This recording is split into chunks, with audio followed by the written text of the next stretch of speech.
नमस्कार मित्रांनो, माय winners academy या यूट्यूब चॅनलमध्ये आपलं स्वागत आहे. येथे आपणास मराठी मातृभाषेतून स्पर्धा परीक्षा विषयक मार्गदर्शन अगदी मोफत केले जाणार आहे. तर आजच्या व्हिडिओला आपण सुरुवात करूया. स्पर्धा परीक्षा विषयक 1000 प्रश्न या सिरीज मधला आजचा आपला पहिला प्रश्न. भारताचे पंतप्रधान श्री नरेंद्र मोदी यांना भूतानचा कोणता पुरस्कार प्रदान करण्यात आला? Option number 1 order of the गॉल्फो, ऑप्शन नंबर 2 ऑर्डर पुरस्कार, ऑप्शन नंबर 3 गॉल्फो पुरस्कार की ऑप्शन नंबर 4 वरीलपैकी नाही.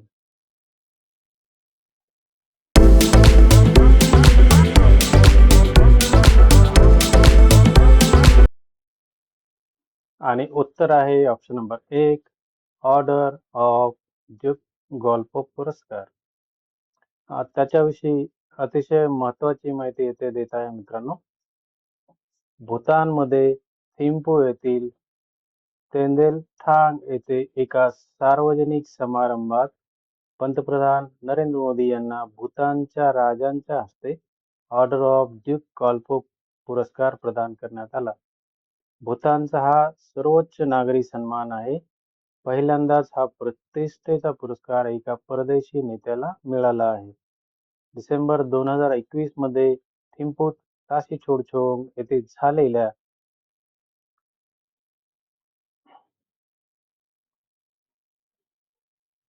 भूतानच्या 114व्या राष्ट्रीय दिनाच्या समारंभात भूतानचे राजे यांनी हा पुरस्कार जाहीर केला होता. भारत-भूतान मैत्री मजबूत करण्यासाठी मोदी यांनी दिलेले योगदान तसेच त्यांच्या लोकाभिमुख नेतृत्वाची दखल घेत मोदी यांना हा पुरस्कार प्रदान करण्यात आला आहे. मोदी यांच्या कार्यकाळातच भारताचा भूतानशी विशेष बंध तयार झाल्याने हा पुरस्कार देऊन मोदी यांचा गौरव करण्यात आला. मोदींच्या नेतृत्वाने भारताला परिवर्तनाच्या मार्गावर आणले आहे. त्यांच्यामुळे भारताचे जागतिक पातळीवर नैतिक आधिपत्य आणि प्रभाव वाढला आहे, असे प्रशस्ती पत्रकात नमूद करण्यात आलेला आहे. मानांकन आणि प्राधान्य क्रमांकानुसार ऑर्डर ऑफ द ड्यूक गॉल्फो हा सन्मान भूतानमध्ये जीवन गौरव म्हणून सुरू करण्यात आलेला आहे. भूतानमधील हा सर्वोच्च नागरी सन्मान आहे, जो सन्मान आणि पदकामध्ये सर्वोच्च आहे. प्रश्न क्रमांक 2. 8 नोव्हेंबर 2016 रोजी 500 व 1000 रुपयाच्या नोटावर नोटबंदीची घोषणा करून पंतप्रधान नरेंद्र मोदी कोणत्या देशाच्या दौऱ्यावर गेले होते? ऑप्शन 1 अमेरिका, ऑप्शन 2 चीन, ऑप्शन 3 जपान की ऑप्शन नंबर 4 भूतान.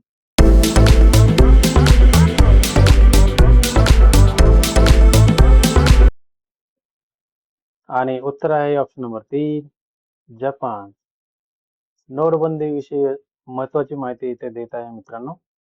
8 नोव्हेंबर हा दिवस देशाच्या म्हणजेच भारतीय इतिहासातील अर्थव्यवस्थेच्या इतिहासात एक विशेष दिवस म्हणून नोंदवला गेला आहे.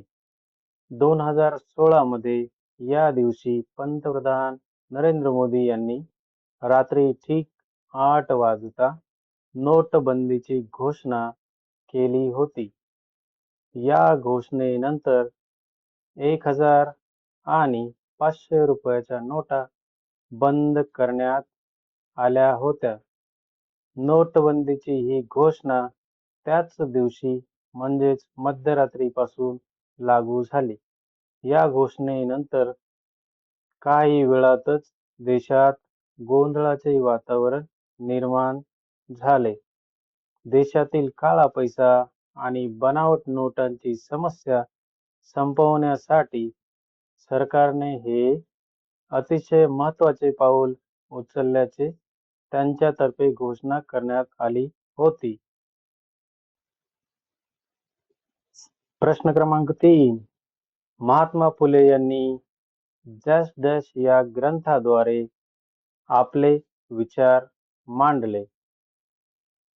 ऑप्शन नंबर 1 शेतकऱ्याचा असूड, ऑप्शन नंबर 2 गुलामगिरी, ऑप्शन नंबर 3 सार्वजनिक सत्यधर्म की ऑप्शन नंबर 4 वरील सर्व.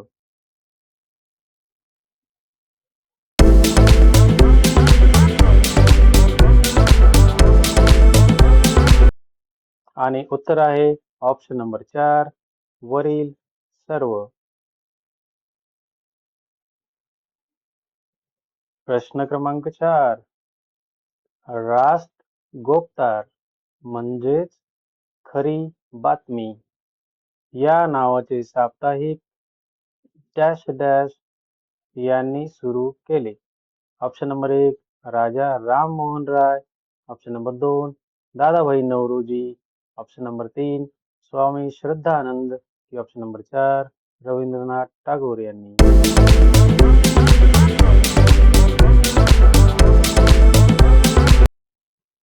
आणि प्रश्नाचं उत्तर आहे ऑप्शन नंबर 2 दादाभाई नौरोजी यांनी. प्रश्न क्रमांक 5. ब्रिक्सच्या नवीन विकास बँकेचे मुख्यालय कुठे असेल? Option number 1 Dhaka, option number B Beijing, option number C Shanghai की ऑप्शन नंबर डी मुंबई येथे.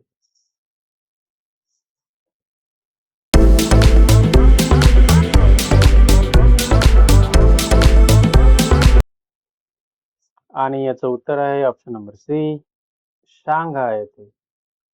ब्रिक्स विषयी अतिशय महत्वाची माहिती देत आहे मित्रांनो.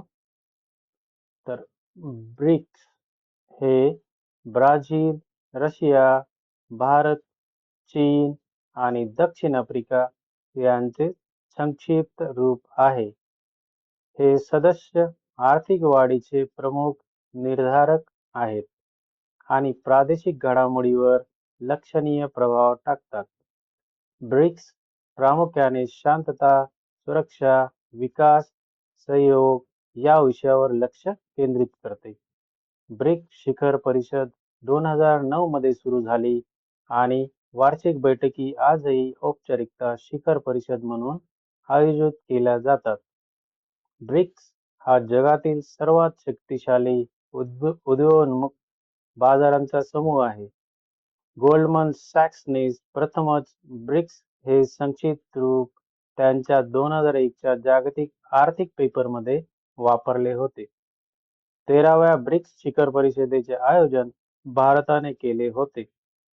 भारताला 2012 आणि 2016 नंतर सप्टेंबर 2021 मध्ये ब्रिक्स समिट 2021 चे आयोजन करण्याची संधी मिळाली होती. सातत्य, एकत्रीकरण आणि एकमतासाठी इंट्रा ब्रिक्स सहकार्य ही 13व्या ब्रिक्स शिखर परिषदेची थीम होती. 12 वर्षाच्या कालावधीत 13 ब्रिक्स शिखर परिषदा आयोजित करण्यात आल्या आहेत. आणि 14वी ब्रिक्स शिखर परिषद 23 जून 2022 रोजी आभासी म्हणजेच डिजिटल लाईव्हच्या माध्यमातून याचं आयोजन करण्यात आलेलं होतं.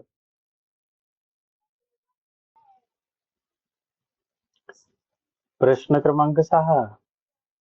डॅश डॅश यांच्या मते 1857 चा उठाव म्हणजे भारतीयांचे पहिले स्वातंत्र्य युद्ध होय. Option number A Ashok Mehta, option number B वीदा Savarkar, option number C S N. Sen की ऑप्शन नंबर डी रियादार सरदेसाई.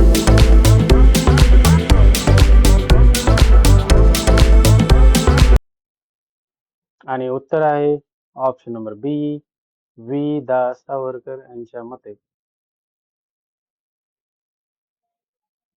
प्रश्न क्रमांक 7. ती गाणे गाते या वाक्यातील प्रयोग ओळखा. ऑप्शन नंबर ए, सकर्मक कर्तरी. ऑप्शन नंबर बी, अकर्मक कर्तरी. ऑप्शन नंबर सी, कर्मणी. की ऑप्शन नंबर डी, भावे.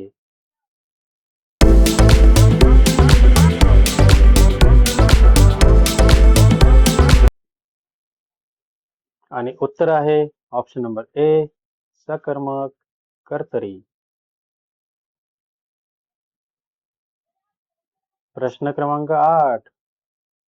आकुंचन या शब्दाचा विरुद्धार्थी शब्द ओळखा. Option number 1, आक्रसणे.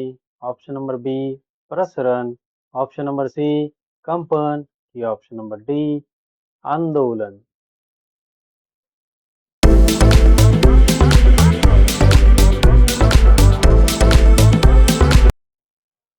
आणि याचं उत्तर आहे ऑप्शन नंबर बी, प्रसरण. प्रश्न क्रमांक 9. हिरण्य या शब्दास समानार्थी शब्द कोणता? ऑप्शन नंबर ए, तांबे. ऑप्शन नंबर बी, सोने. ऑप्शन नंबर सी, चांदी. की ऑप्शन नंबर डी, लोह.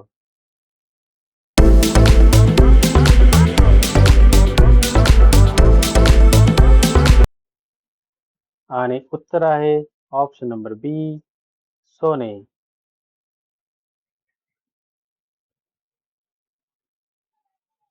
प्रश्न क्रमांक 10. वाक्याचा प्रकार ओळखा. ढग एवढे गरजत आहेत तर कदाचित पाऊस येईल.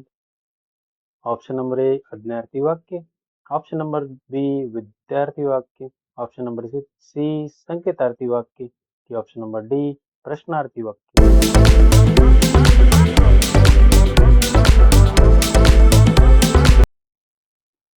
आणि उत्तर आहे ऑप्शन नंबर सी, संकेतार्थी वाक्य. मित्रांनो, तुमच्या अभ्यासासाठी आज मी एक प्रश्न देऊन जात आहे. मित्रांनो, जर त्याचे उत्तर आपणास पुढील व्हिडिओमध्ये मिळेल. तर प्रश्न आहे, विरुद्ध शब्द निवडा. कुठल्या शब्दाचा? अक्षर. ऑप्शन ए, निरक्षर. ऑप्शन बी, क्षर. ऑप्शन सी, साक्षर. ऑप्शन डी, शब्द. मित्रांनो, जर तुम्हाला उत्तर माहित असेल तर कमेंटमध्ये सांगायला विसरू नका.